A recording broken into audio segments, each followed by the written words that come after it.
So Dan, tell us a little bit about Miles Chemical, all that you all do out there in Southern California and all over the area there. Tell us what you do for the finishing industry. Tim, first and foremost, thanks for inviting us to participate in Tech Talk. It's very much appreciated. Long-term relationship going back to you personally. Hmm. Miles Chemical has been in business. This is our 27th year now. Anthony Miles started Miles Chemical actually from zero.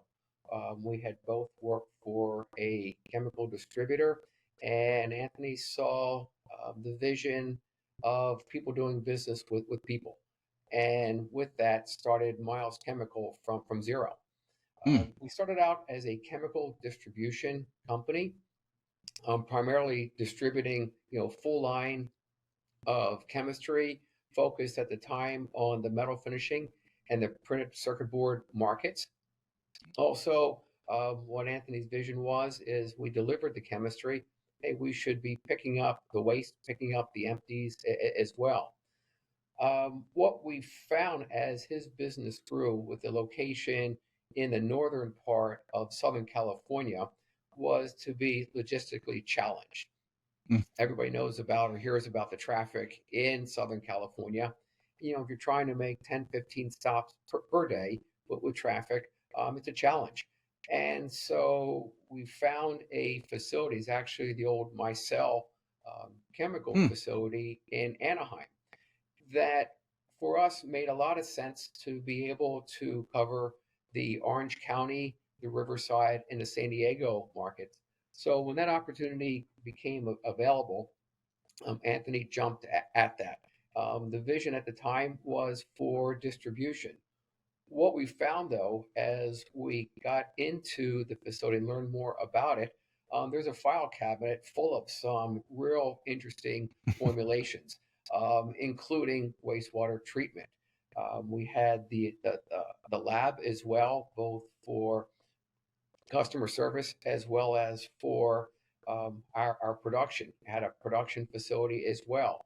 So that Mm. really, showed us that hey, there's some good legacy materials to build on and to expand our vision as far as the full line capability. The bringing materials in from the proprietary, the commodities, the waste side also, but now also an interesting part is that wastewater treatment. And so the efficiency of wastewater treatment is both be in compliance for discharge and to minimize the amount of waste. So being able to offer that services. Uh, about 10 years ago, we had the opportunity as well to talk to Ismael Medina, our now technical service rep for wastewater. Hmm. And Ismael brought a lot of valuable background in wastewater, both from a standpoint of being a supplier as well as working as a wastewater manager Hmm. in a facility. So the experience and the background really gave us some in-house expertise. Along with that, we hired a R&D chemist to take some of these legacy materials and to Right. modernize them.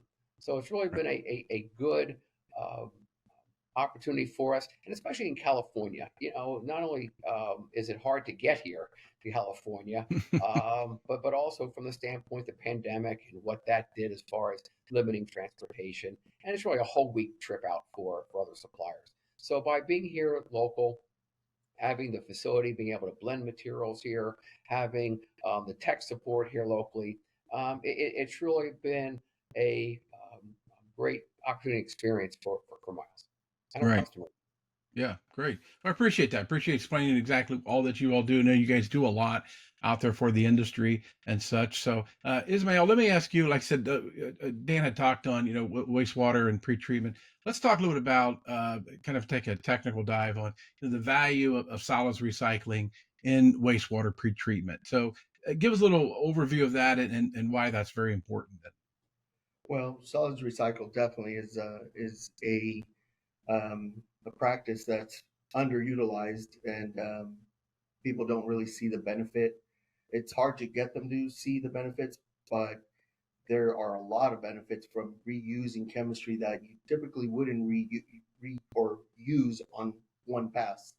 Right. They use the chemistry, it goes to their, it drops out as sludge, and they pay to basically pay off, send off their sludge Hmm. when they can reuse it back in the process and reduce costs by, reducing the chemistry, um, getting better performance. I mean, there's a lot of benefits that customers don't know about until you show them how to, what those results can be, the benefits. And when they finally see it, they start seeing their sludge reduction, chemistry reduction, overall, increased performance in their system.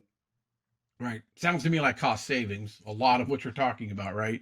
And It, consistency, yeah, for yeah, sure. right. Yeah. And you mentioned about, sort of the non-believers, that people that maybe haven't even thought about that this is the way they can do it. Is that something you really have to kind of introduce them to and get them to understand, to believe that this is something that really does work for them? Yes, so the skepticism is there until we actually are there on site, work with the operators, show them. Well, I'll do it myself with them, show them the before and after, and when they see the differences in not only the sludge quality but the clarity and the numbers, the metals discharge numbers drop, they definitely become believers, and then ultimately see the reduction in chemistry and sludge because we're keeping it inside the system. Right, right. Yeah, like I said, and like I said, like you mentioned, it addresses a lot of things that they need to take care of. Like you said, the sludge removal, and really truly being a more efficient operation, which is something I think Absolutely. a lot of shops are really looking at. Because efficiency, I believe, down the road means, better profits, less waste. You really become attuned to that, and this is really, I guess, something that if they haven't thought about it before, they need to start thinking about that. Correct? Oh, absolutely. I agree. Yeah. So us talk about the value of the operator and their operator training with that. I'm sure you all provide that, but talk a little bit about that, of all that it takes into account. Well, typically when we first start working with the company, I focus on the operators because there's no better way than doing it hands on with them, and it's very site specific. The solids recycle um, is different for every facility, whether it be continuous or batch, maybe a microfiltration system. And so the solids recycle is going to be implemented a little differently for each of those types of systems. Right. Um, so when I run the system with them, we'll make the changes. And it's important that the training that you provide to them shows them not only the benefits, but what they should be looking out for Hmm. when the color changes, when the particle size change. Um, the way there's a lot of telltale signs that I will show them how and what to look out for before the system starts going south, Hmm. and to maintain and correct and troubleshoot Right. the system. And that's part of all the training that I spend there with them doing hands on. Right. Yeah. Like I said, it's great that you do give that training, and like I said, there are obvious things that they need to look for, correct? That will really just help it move slowly, or help it move efficiently, and without having issues. If they're paying attention to these things, which most people in finishing shops pay very close attention to oftentimes, but with this, it shouldn't be a problem, correct? To be able to run these type of operations. And No, solids recycle is such a small change, but the Mhm. huge benefits that you can get from it by just staying on top of whether it be odor, whether it be the quality of the sludge. Um, the quality of the sludge alone will tell you by the particle size how well it'll press out, because the moisture content in the filter cake is either really wet or really nice and dry. We're typically shooting for anywhere between 50 or 60% moisture content. That's optimum. But any less than that, you're just basically end up with very soft, sludge coming out of your filter Mhm. press because of the quality. That's where solids recycle makes such a huge impact. And what we Gotcha. find also is the operator is really the key. Right. Whether it's batch treatment, whether it's continuous as well. There's various nuances that take place in a plant, throughout the day. The waste treatment operator has that responsibility, throughout the day to make sure that everything's being treated properly in compliance. So the better he's trained, the more he's comfortable with that, he's the one who's there throughout the day. And if it's multiple shifts, the various operators. So they're the key, for compliance. They're the key for efficiency. Right. And to make sure that they're comfortable, and have an understanding Right. with that. Because like you talk about efficiency, efficiency is not only compliance but the cost of wastewater.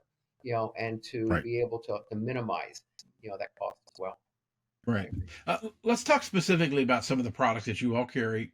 Tell me the name. What do they do? How are they used? Give me a couple of those if you could.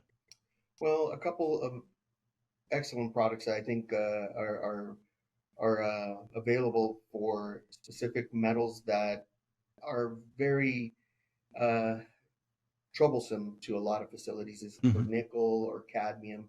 We have a precipitant that's very aggressive. It has an affinity for this nickel and cadmium.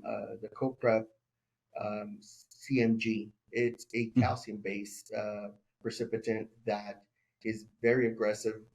It can be controlled by ORP, so we can run it controlled where you're not having excess or overdosing the Mm-hmm. product Right. to go after those specific metals. But before you get there, you need a good coagulant because sometimes you have a lot of cleaners, Mm-hmm. oils, degreasers in the system. So any type of chelate that would complex the metal, we would want to go with a aggressive coagulant, which is our CoPrep GC-040. Mm-hmm. Right. GC-040 is an excellent coagulant, and when there's ever any cleaners or any kind of chelates or complexers in the water, those are the ones that go after it to break the chelate so the precipitant can do the job of dropping out the metal out of solution. Gotcha. Gotcha. Mm-hmm. Dan, it must be easier, I guess, when you're working with customers, when you're treating wastewater, sometimes people will bring in another company to do a wastewater, but you all are working upstream with them too. You know what really is in that system. And you can kind of, I think, maybe head off trouble if you could, knowing what's upstream, what chemical processes are using, and then you all are working in the wastewater. You guys really have really from beginning to end knowledge of what it is that these shops are running, and that which could, like I said, eliminate problems before they even come up, right? Yeah, very much so, and it's real time as well, Mm-hmm. meaning that if there is a situation, um, being local, we can be on site fairly quickly, Right. and then as well as to get that sample of wastewater to see what the process is. Ismael will do jar testing on site.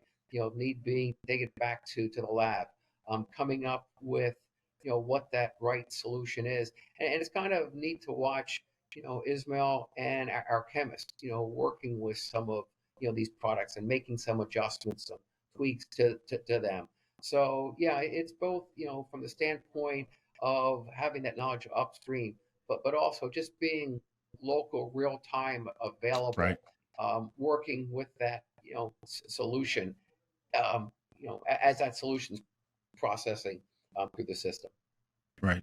Right. Well, this is great. I appreciate this. Wastewater is, some shops look at it, it's not a value proposition to them, right? It never ever makes money for them, but it can absolutely shut them down, cost them big money. Regulations are always getting tougher. They're moving a lot. It's a kind of the goalposts are always moving on that. And they really have to have somebody, a good partner like you all to really help them manage that so they don't get in trouble. I mean, some shops do get in trouble if they don't pay close attention to it. So again, I appreciate both of you taking time out and explaining just really one facet of what you all do for all your customers. So I very much appreciate that, both of you. Thank you. Once again, we appreciate having the opportunity here with Tech Talk. Thank you.